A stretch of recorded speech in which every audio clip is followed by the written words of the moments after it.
হ্যাঁ, এই কি বলছো? তাই? এই শুনেছো, কাল ঝুমা বৌদির বাড়ি চোর এসেছিল। চোর না পাইপ বেয়ে উঠছিল, দারোয়ানের চিৎকার শুনেই পালিয়েছে। আরে দূর, চোর টোর কিছু নয়।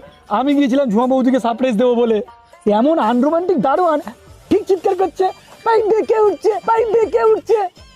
ও मेरे तो एल लग गए मेरे तो। শোনো, যে ডাক্তার আমার অপারেশন করবে আমি মরে গেলে সেই ডাক্তারই বিয়ে করবে। আচ্ছা ঠিক আছে, বিয়ে করব, কিন্তু এই ডাক্তারকে কেন বিয়ে করতে হবে? ডাক্তার আমারে মাইরে ফেলাবে আর আমি ডাক্তারের শান্তিতে থাকতে দেবো? ডাক্তারের হাতে মরণ হবে কিনা তা জানি না, কিন্তু আমার হাতে তোর মরণ হবে। ডাক্তার, এত কিছু খাই তবু শরীরের দুর্বলতা কাটে না, কি করি বলেন তো? আপনার তো রক্ত শূন্যতা হয়েছে, মনে হয় বাসায় অনেক মশা আছে, দাঁড়ান মশা মারার ওষুধ লিখে দিই। আরে ডাক্তার, আমার ঘরে একটা মশাও নাই, শুধু রক্ত চোষা বউ আছে, আপনি বউ মারা ওষুধ লেখেন।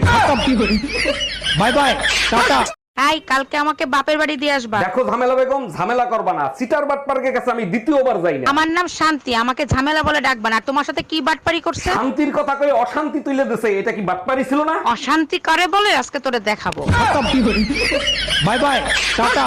জানেন ভাবি, আপনার বাসায় না ভূত আছে, প্রতিদিন রাতে নাচে। আমার বাসায় রাতে ভূতে নাচে, তা আপনি কি করে জানলেন? প্রতিদিন রাতে পায়ের নুপুর বাজে, সাথে হাতে তালির আওয়াজও আসে। আজ থেকে নুপুর ছাড়াই ঘুমাবো, তাইলে আর নুপুরের আওয়াজ পাবেন না।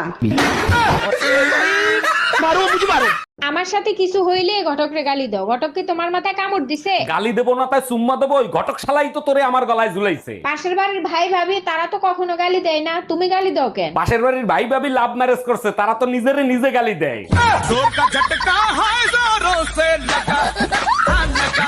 এই তুমি সকাল থেকে কি লেখালেখি করতেছো বলো তো? শ্বশুর শাশুড়ির কাছে দরখাস্ত লিখতেছি, সৎ মা যদি হইতে পারে, সৎ ভাই বোন যদি হইতে পারে, তাইলে সৎ বউ কেন হবে না? আমার দাবি মানতে হবে। বেলুন দিয়া পিটাইয়া তোর সদবোর দাবি পূরণ করব।